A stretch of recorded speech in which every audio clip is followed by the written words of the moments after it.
প্রাণী হত্যা বা বন্য পশু-পাখি শিকার করা দণ্ডনীয় অপরাধ। ধূমপান ও মদ্যপান স্বাস্থ্যের পক্ষে ক্ষতিকর।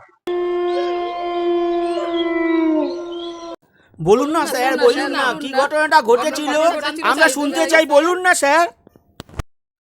মোহন বেঙ্গলি টেলসের আজকের নিবেদন বিখ্যাত ফরাসি সাহিত্যিক গ দ মপাসাঁর লেখা হাত গল্প অবলম্বনে অভিশপ্ত হাত।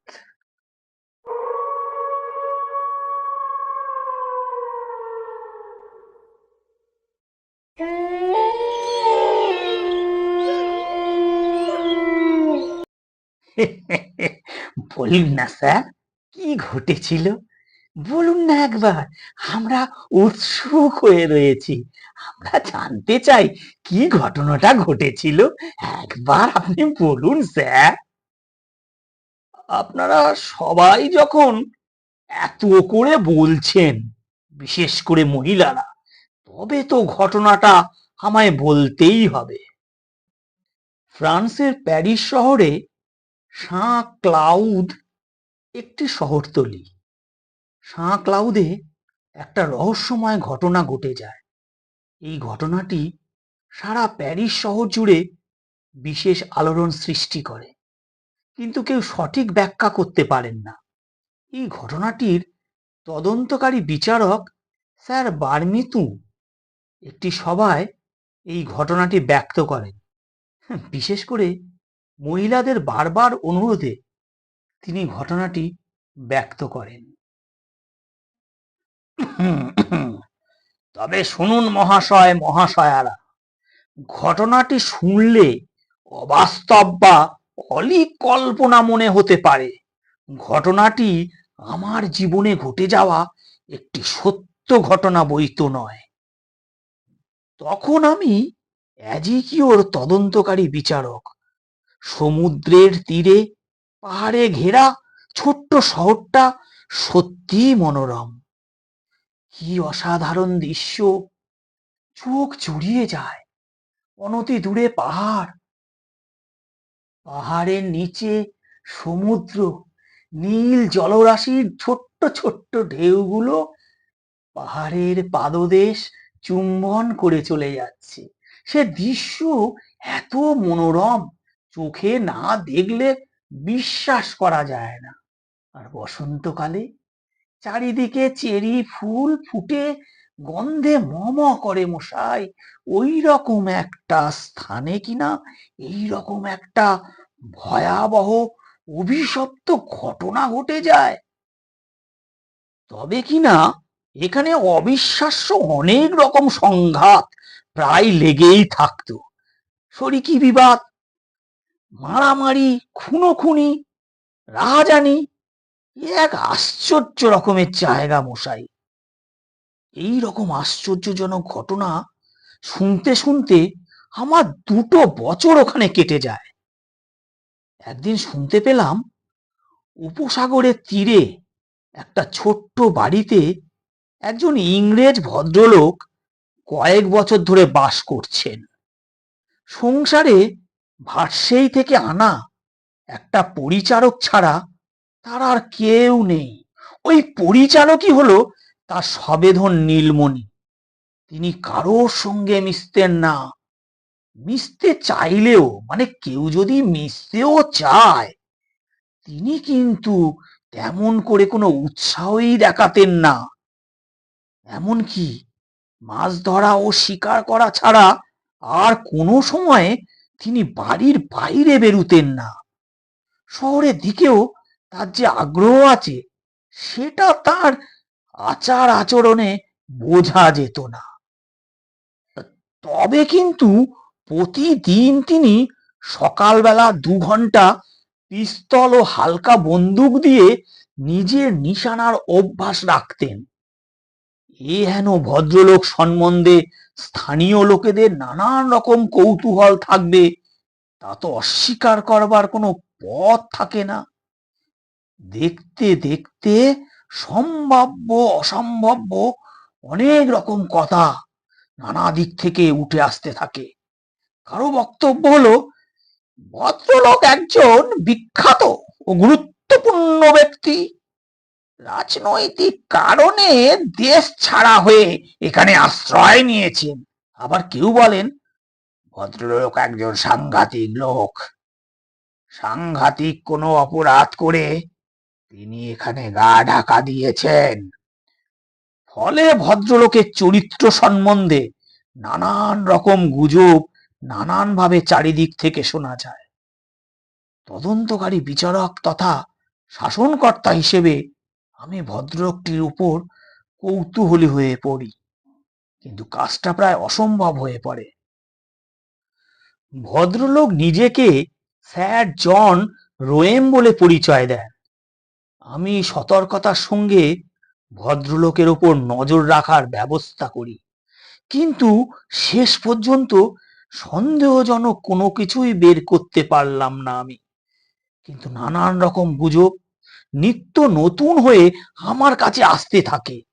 এক সময় নিরুপায় হয়ে ভদ্রলোকের সঙ্গে পরিচয় করবার পরিকল্পনা নিই। শেষে বুদ্ধি করে ভদ্রলোকের নিশানা মহড়ার ক্ষেত্রের কাছে রোজ সকালবেলা আমারও নিশানা মহড়ার ব্যবস্থা করি। পরিচিত হবার সুযোগ খুঁজতে থাকি। সে সুযোগ পেতে আমার বেশি সময় লাগলো না। একদিন আমার গুলিতে বিদ্ধ হয়ে একটা পাখি ভদ্রলোকের বাগানে গিয়ে পড়ে। মনটা বিষাদে ভরে যায়। আমার সঙ্গে সঙ্গে নিজের কৃতকর্মের অনুতপ্ত হয়ে ভদ্রলোকের কাছে যাই, ক্ষমা প্রার্থনা করি। নিহত পাখিটা ভদ্রলোককে ফিরিয়ে দিতে চাই। ভদ্রলোকের বিরাট চেহারা, চুল ও দাড়ি সবটাই লাল, সব মিলিয়ে তাকে বর্তমান যুগের হারকিউলিস বললে ভুল হবে না মশাই। মনে মনে ভদ্রলোক সম্বন্ধে সত্যি নানান রকম চিন্তা আমার মাথায় আসে। আমাকে দেখা মাত্রই ভদ্রলোক এগিয়ে আসেন, আমার ধারণা চূর্ণ বিচূর্ণ করে দেন। বেশ ভদ্রতা ও আন্তরিকতার সঙ্গে আমাকে অভ্যর্থনা জানান। ভদ্রলোক ইংরেজি উচ্চারণের মতো ফরাসি ভাষা উচ্চারণ করেন, তবে ইংরেজদের মতন ঔদ্ধত্য তার মধ্যে কিন্তু দেখার পেলাম না। এক মাসের মধ্যে আরো ৫-৬ বার ভদ্রলোকের সঙ্গে আমার দেখা হয়। দুজন দুজনকে নমস্কার জানাই, কুশল আদান প্রদান করি। একদিন সন্ধ্যার মুখে মুখে ভদ্রলোকের বাড়ির সামনে দিয়ে যাই। ভদ্রলোককে বাগানের মধ্যে একটা আরামদায়ক চেয়ারে বসে নিজের মনে দোল খেতে দেখি। ঠোঁটে তার ধূমপানের নল। আমি আগ বাড়িয়ে ভদ্রলোককে নমস্কার জানাই। Good evening sir, good evening, how are you? Good evening sir, I am fine, please come. আসুন না আমার বাড়িতে, আসুন আসুন, প্লিজ আসুন। আমি ভদ্রলোকের আমন্ত্রণ প্রত্যাখ্যান করি না, ভদ্রলোকের বাড়িতে যাই। ভদ্রলোক স্বভাব সুলভ ইংরেজি ভদ্রতা দেখানোর ব্যাপারে কোনো কার্পণ্য করেন না। আমরা দুজনে বিয়ার পান করি। ভদ্রলোক কর্সিকা ও ফ্রান্স সম্বন্ধে উচ্ছ্বাসিত প্রশংসা করেন, সেটা আমার মনে সত্যি রেখাপাত করে। সঙ্গে সঙ্গে খুব সাবধানতার সঙ্গে আমি ভদ্রলোকের ব্যক্তিগত জীবন সম্বন্ধে নানান রকম প্রশ্ন করি। আমার বুদ্ধি বুঝলেন না, খেলিয়ে খেলিয়ে সব একেবারে জানতে চেষ্টা করি। আমার প্রশ্নে ভদ্রলোক বিন্দু মাত্র দ্বিধাগ্রস্ত হন না, পরন্তু উৎসাহের সঙ্গে বলেন, আমার সারা পৃথিবী প্রায় ঘোরা। আমি আফ্রিকা, ভারতবর্ষ, আমেরিকা ইত্যাদি নানান দেশে ঘুরেছি। অনেক রকম রোমাঞ্চ অভিজ্ঞতা আমি সঞ্চয় করেছি। নিজের বক্তব্যকে সমর্থন জানাবার জন্য তিনি নানান দেশের বীভৎস বীভৎস শিকার অভিযানের কথা বলেন। তিনি জলহস্তী, গন্ডার, বাঘ, গরিলা ইত্যাদি শিকারের কথা এমন ভাবে বলেন যে সত্যি দেহে রোমাঞ্চ জাগে। শিকারের গল্প শুনতে শুনতে একসময় বলে উঠি, সব কটা শিকারই তো সাংঘাতিক মশাই। ভদ্রলোক মৃদু হাসেন। আমার ধারণা কিন্তু অন্যরকম, কেননা এদের চেয়ে সাংঘাতিক হলো মানুষ। কি বলছেন মশাই? মানুষ? হ্যাঁ, মানুষ। কেননা অনেক মানুষও আমি শিকার করেছি, আমি নিকেশ করেছি অনেক মানুষ। এরপরেই নানা রকম অস্ত্র শস্ত্রের কথা বলতে শুরু করেন ভদ্রলোক।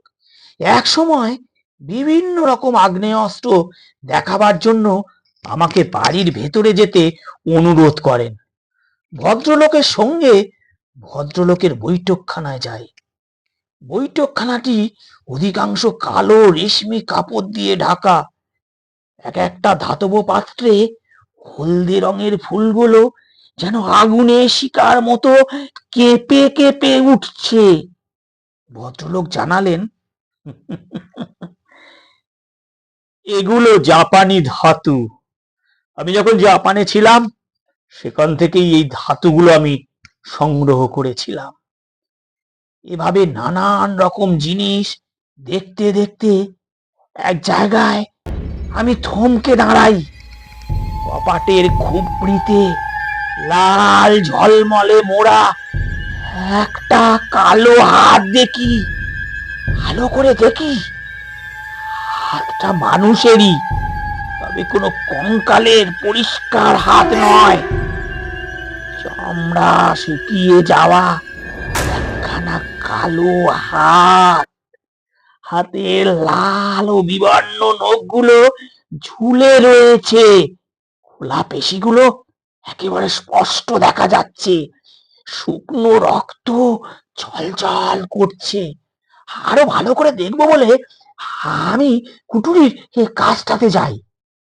কাছে গিয়ে অবাক হয়ে দেখি একটা কুঠারের মতো ধারালো কোনো অস্ত্র দিয়ে এক আঘাতেই হাতটা দেহ থেকে বিচ্ছিন্ন করা হয়েছে। এছাড়াও হাতি বেঁধে রাখার মতো মোটা শেকল দিয়ে হাতটাকে ঘিরে রাখা হয়েছে, ফলে শেকলের সাহায্যে হাতটা ঝুলে রয়েছে। এরপর আর আমি চুপ করে থাকতে পারি না। ভদ্রলোকটিকে প্রশ্ন করি, এটা কি? ভদ্রলোক হা করে হেসে উঠল।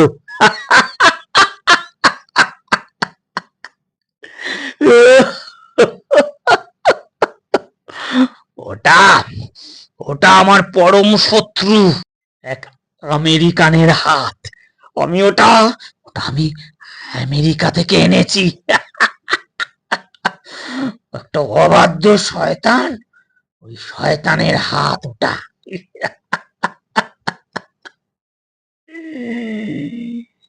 প্রথমে একটা ধারালো অস্ত্র দিয়ে হাতটাকে দেহ থেকে বিচ্ছিন্ন করা হয়েছে, পরে তীক্ষ্ণ পাথরের ডগা দিয়ে ও চামড়া ছাড়ানো হয়, আট দিন রোদে শুকানো হয়। শয়তান, শয়তানকে আমি শিকার করেছি।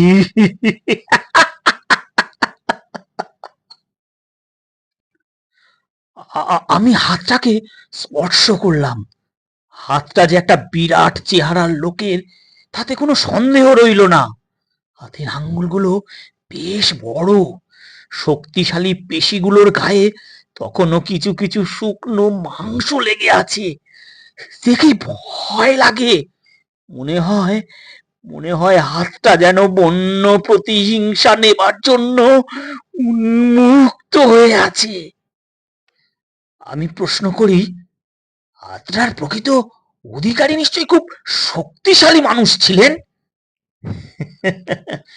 আপনি ঠিকই ধরেছেন, তবে কিনা ওর চেয়ে আমি শক্তিশালী তার প্রমাণ আমি ওটাকে চেনের সাহায্যে বেঁধে রেখেছি।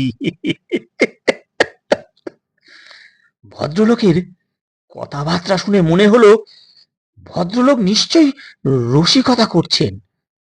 তাই সময় নষ্ট আমিও করি না, সঙ্গে সঙ্গে প্রশ্ন করি, হাতটা এককালে শক্তিশালী ছিল, এখন ওটাকে আষ্টে পিষ্টে শেকল দিয়ে বেঁধে রাখার কি যৌক্তিকতা আছে? এখন তো আরো আগের মতো নড়াচড়া করতে পারে না। এরপর আর ভদ্রলোক পরিবেশকে হালকা রাখতে পারলেন না। তিনি অস্বাভাবিক গম্ভীর হয়ে ওঠেন, বলেন,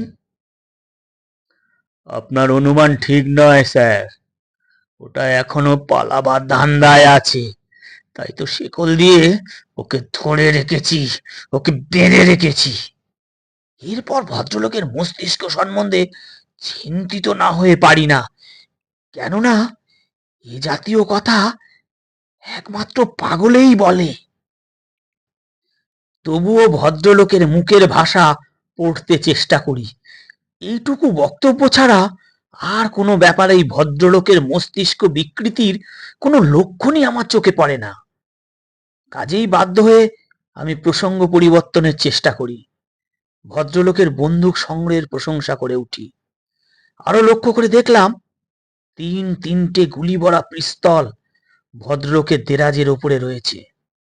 সময় মতো হাত বাড়ালেই যাতে ওগুলো কাজে লাগাতে পারেন। তাছাড়াও ভদ্রলোক কোনো এক অজানা আতঙ্কে ভুগছেন। যে কোনো সময় তিনি যে বিপদগ্রস্ত হবেন সে কথা ভদ্রলোকের কথায় স্পষ্ট হয়ে ওঠে। তবে আতঙ্ক কি তা ঠিক ধরতে পারলাম না। এর পরেও বেশ কয়েকবার ভদ্রলোকের সঙ্গে আমার দেখা হয়। তারপরেই আমাদের উভয়ের পক্ষে উৎসাহের ভাঁটা পড়ে। শহরের সাধারণ মানুষের মন থেকে ভদ্রলোক সম্বন্ধে কৌতূহল ম্লান হয়ে ওঠে। দিন এগিয়ে যায় কালের নিয়মে। 1 বছরের পর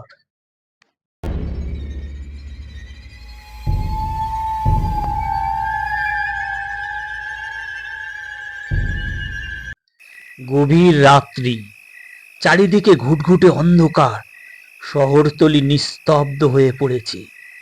কেবল সমুদ্রের ঢেউগুলো উন্মুক্ত বাতাসে পাহাড়ের পাদদেশে আছড়ে পড়ছে ভীষণ গর্জনে। স্যার জন রোয়েমের বাংলোটা ভূতের মতো দাঁড়িয়ে রয়েছে। বাড়ির চারিপাশে বড় বড় গাছ, গাছের ছায়া অন্ধকারে বীভৎস রকমের ছায়াময় হয়ে উঠেছে। গেট বন্ধ, গেটে বড় তালা লাগানো। তার ভৃত্য সাইমন ঘুমিয়ে পড়েছে পাশের ঘরে। কেবল ঘুম নেই স্যার জন রোয়েমের চোখে। সে একটা ঘরের মধ্যে জানালা দরজা বন্ধ করে একটা নীল আলো জেলে চেয়ারে উৎকণ্ঠিত হয়ে বসে আছে। হঠাৎ একটা গোঙানির শব্দ।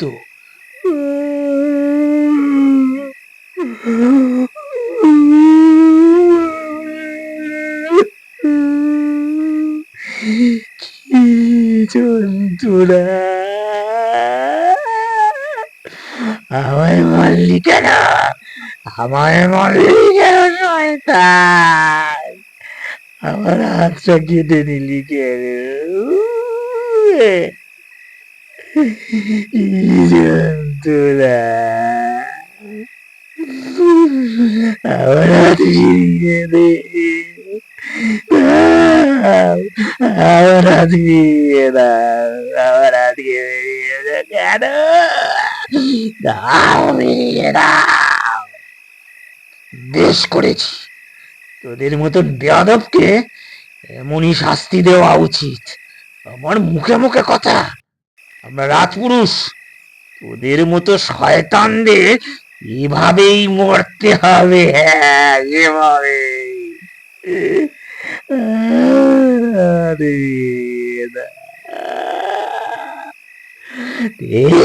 আমার হাতে নিয়ে রে, তোকে আমি ছাড়বো না, তোকে আমি আরে ওঠ না, ভেবেছিস পালিয়ে এসে বেঁচে যাবি? তোকে আমি ছাড়বো না।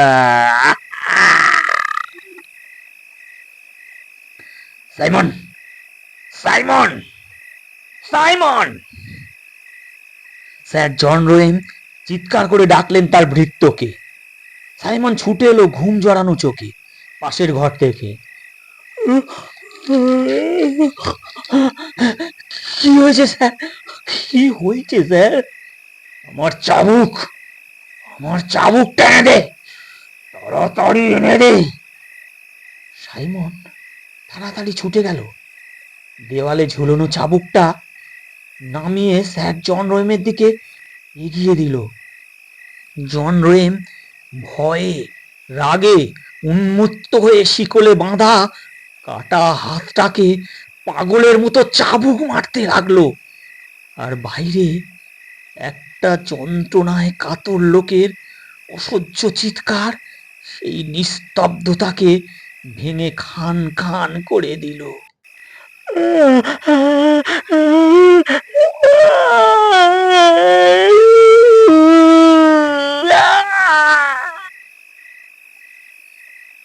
সাইমন কিছুই শুনতে পেল না।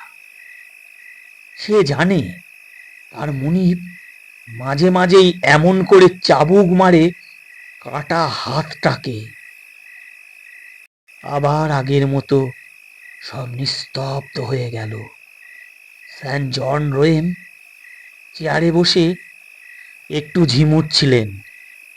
রাত গভীর থেকে গভীরতর হচ্ছে, চারিদিকে আরো থমথমে অন্ধকার। কোথাও কিছু দেখা যায় না, শুধু গাছের মাথায় জোনাকি পোকার আলো রাতটাকে আরো মায়াবী করে তুলেছে। হঠাৎ চারিদিক কাঁপিয়ে কোত্থেকে একটা দমকা হাওয়া বন্ধ জানালাটা খুলে দিল। স্যার জন রোয়েম ঝিমুচ্ছিলেন, ঝিমুনিটা ভেঙে গেল।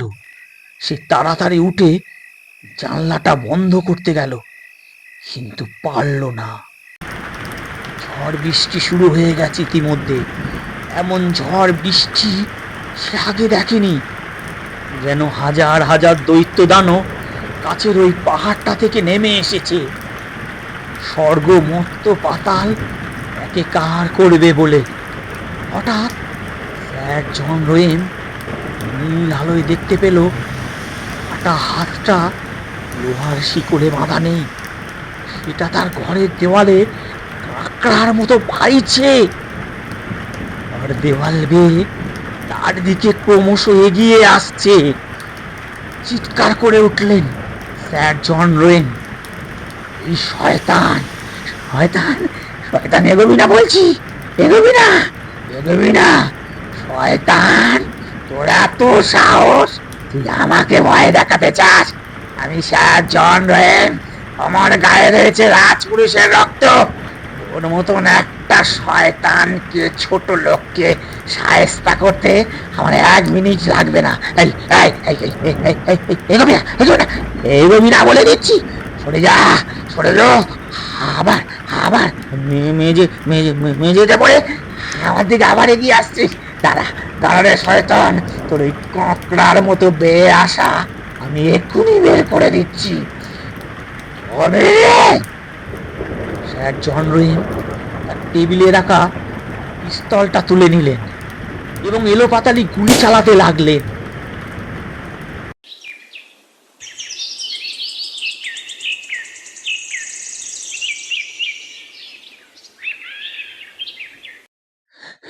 স্যার, স্যার, স্যার, একটা দুঃসংবাদ আছে স্যার। আমার মুনিব, আমার মুনিব স্যার জন রোয়েম খুন হয়েছেন স্যার, খুন হয়েছেন স্যার। কাল রাতে আমার মুনিব চলে গেছেন স্যার, তিনি খুন হয়েছেন স্যার। একবার চলুন স্যার, তাড়াতাড়ি চলুন স্যার।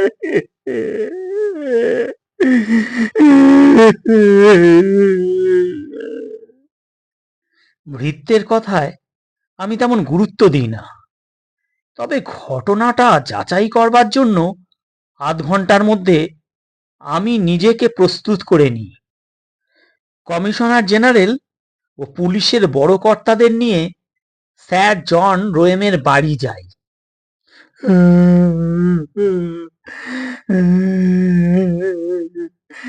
স্যার চলে গেছেন স্যার, আমার এখন কি হবে? স্যার খুন হয়ে গেলেন স্যার। প্রথমেই স্যার জন রোয়েনের চাকরটিকে দরজার সামনে কাঁদতে দেখি। চাকরটার কাঁদার ভঙ্গি দেখে প্রথমেই ওকে স্যার জন রোয়েমের হত্যাকারী বলে আমার মনে হয়। পরবর্তীকালে অবশ্য আমার ধারণা পাল্টাতে হয়, কেননা সে ছিল সম্পূর্ণ নিরপরাধ। কিন্তু সত্যিকারের অপরাধী যে কে ও কিভাবে তাকে গ্রেপ্তার করা যায় তা আজ পর্যন্ত আমরা কেউ স্থির করতে পারিনি। আগেও পারবো কিনা তাও বলতে পারছি না। স্যার জন রোয়েমের বৈঠকখানায় গিয়ে দেখি স্যার জন রোয়েমের মৃতদেহ বৈঠকখানার মেঝেতে উপুড় হয়ে পড়ে আছে।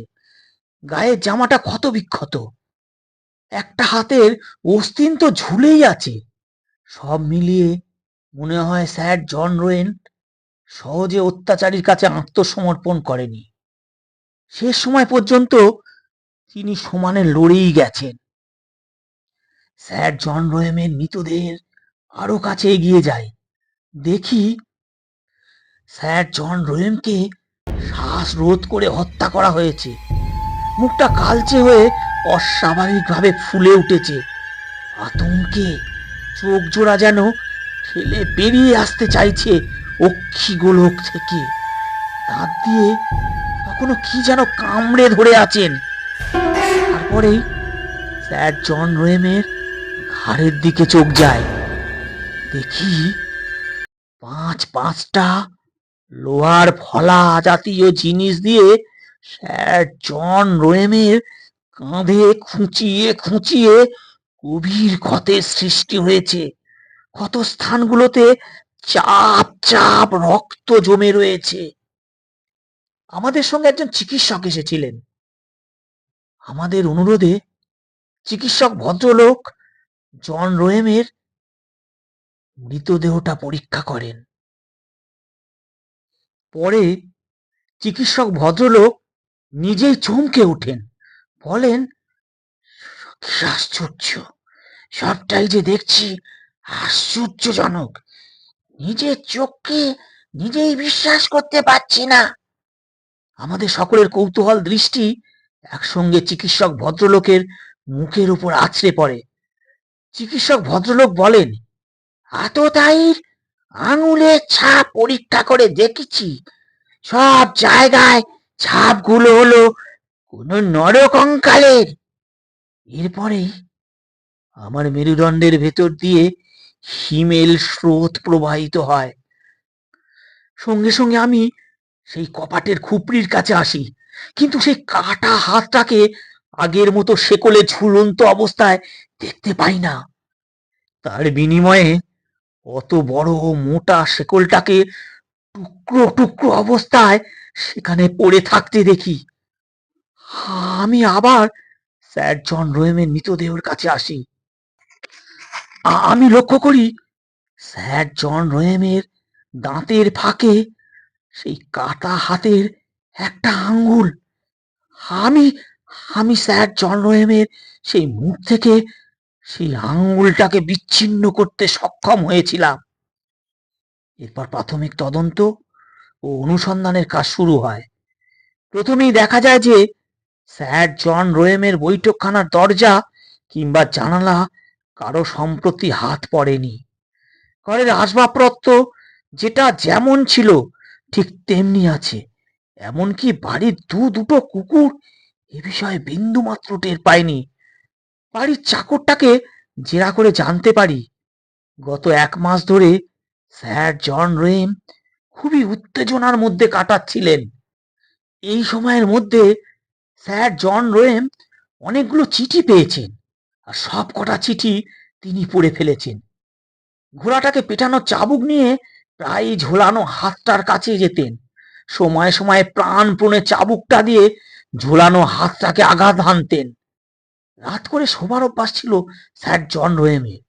শোবার সময় ঘরের প্রতিটা দরজা জানলা তিনি সতর্কতার সঙ্গে বন্ধ করতেন। সব সময় সঙ্গে কোনো না কোনো অস্ত্র রাখতেন।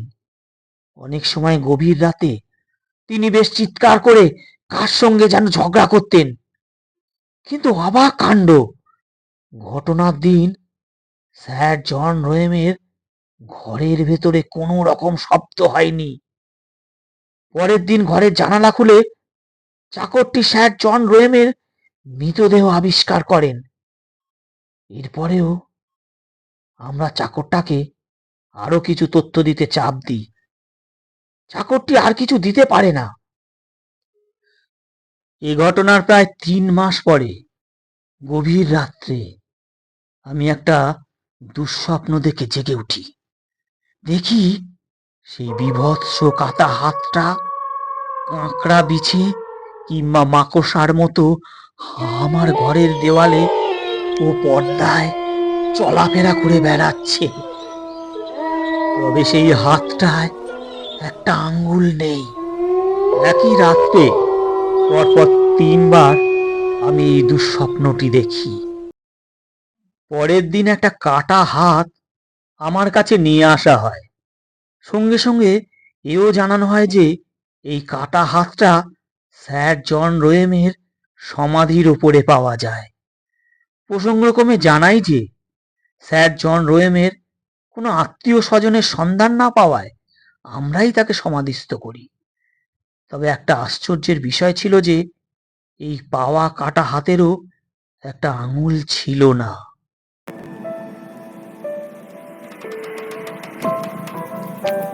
শেষ হলো মোহন বেঙ্গলি টেলসের আজকের নিবেদন। গদা মপাশাল লেখা হাত গল্পটি অবলম্বনে অভিশপ্ত হাত। ধন্যবাদ।